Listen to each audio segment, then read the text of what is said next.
uwo muhire Bwana Munyarugerero Kizito avuga ko uyu mwaka bazahurira muri Paruwasi Regina Pacis Remera, akaba yabitangaje avuga ko imyiteguro yo guhimbaza uyu munsi imeze neza kandi bashimishwa no guhimbaza uno munsi bari hamwe.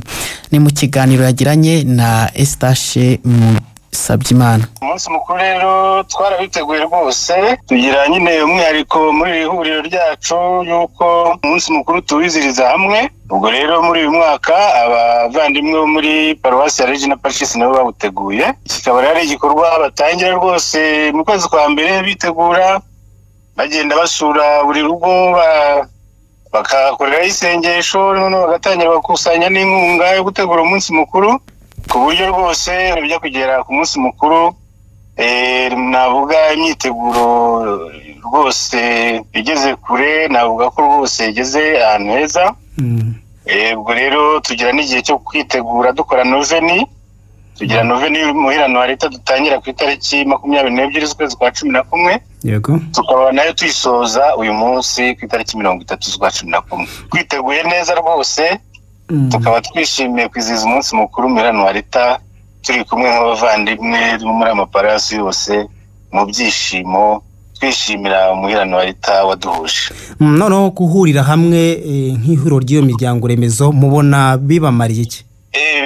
Tugira akamaro cyane kubera ko ihuriro ritangira byatangiye, murabizi ko imiryango remezo muri mabwiriza duhabwa na Kiliziya, imiryango remezo isabwa kugira umubano n'indi miryango remezo.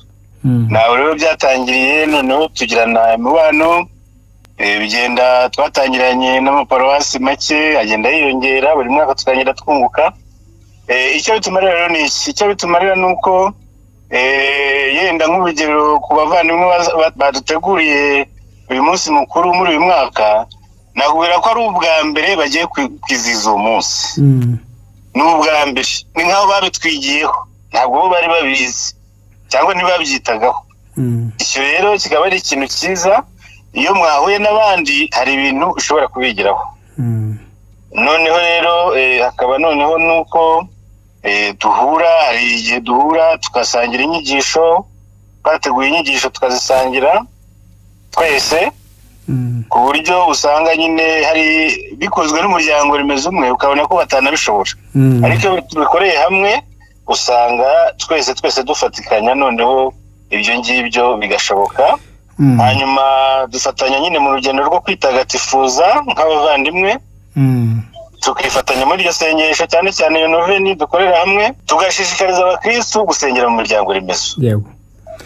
Nacyo ni ubutumwa bwihariye twahaye iri huriro, noneho tugahugurana binyuze muri izo nyigisho, imyiherero, tugategurira hamwe umunsi mukuru ngarukamwaka, noneho tugasangira n'ubuhamya, tugasangira ubuhamya ku butumwa bw'umuryango remezo, noneho tukajya inama nka za komite, cyane cyane tukajya inama uburyo twarushaho kunoza ubutumwa bwacu, noneho tugaterana n'inkunga rero. Noneho umuhire Anuarita niki mumwigiraho? Umuhire Anuarita rero ni umubikira w'Imana wo muri Kongo, ari umuryango mu babikira umuryango mutagatifu, akaba yaritabye Imana nyine azize, yishwe n'abasirikare, ariko arabyanga nyine yemera gupfa kugira ngo atatire umuhamagaro we, ahubwo yemera gupfa. Ni umubikira rero ufite umwihariko kuba yarishwe akiri mutoya, kuko afite imyaka 25 gusa. Hari ubutumwa bwinshi rero dushobora kumwigiraho, haba urubyiruko, ubwo bwitange bwo gukunda umuhamagaro, kwitangira umuhamagaro we kugeza bamwishe. Ni ikintu tumwigiraho gikomeye cyane, umuhamagaro yo mu ngo, kumenya kwihangana umuhamagaro, kumenya gushinga imizi umuhamagaro. Ariko yakoraga n'ubutumwa bwinshi, yakoraga ubutumwa bwo kwigisha abana bya gatigisimu, agakora ubutumwa bwo kwita ku barwayi, kwita ku bageze mu zabukuru.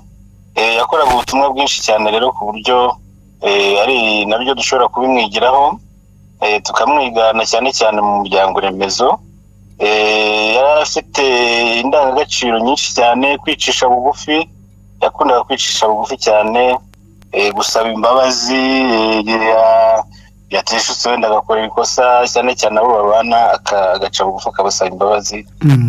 Marita afite indangagaciro rero nyinshi ushobora kumwigiraho. Noneho ni iki mwabwira indi miryango remezo itandukanye by'umwihariko kuba bafatiraho nk'urugero? Imiryango remezo rero ngira ngo hari ikibazo nyine kizwi cyane, haba muri Archdiocese ya Kigali ndetse no mu Kiliziya yose y'u Rwanda cyangwa se n'ahandi, kuba abakristo batitabira imiryango remezo. Ugasanga imiryango remezo ni y'abantu baciye bugufi. Ujya mu muryango remezo ugasanga nyine ni abantu baciye bugufi, ni abasaza n'abakecuru, ariko kandi iyo miryango remezo ituranye n'ibipangu by'abantu batandukanye bafite ubushobozi, ariko bakaba batayitabira. Ubutumwa rero bukomeye dutanga muri iri huriro ni uko umuryango remezo ataba abaciye bugufi gusa.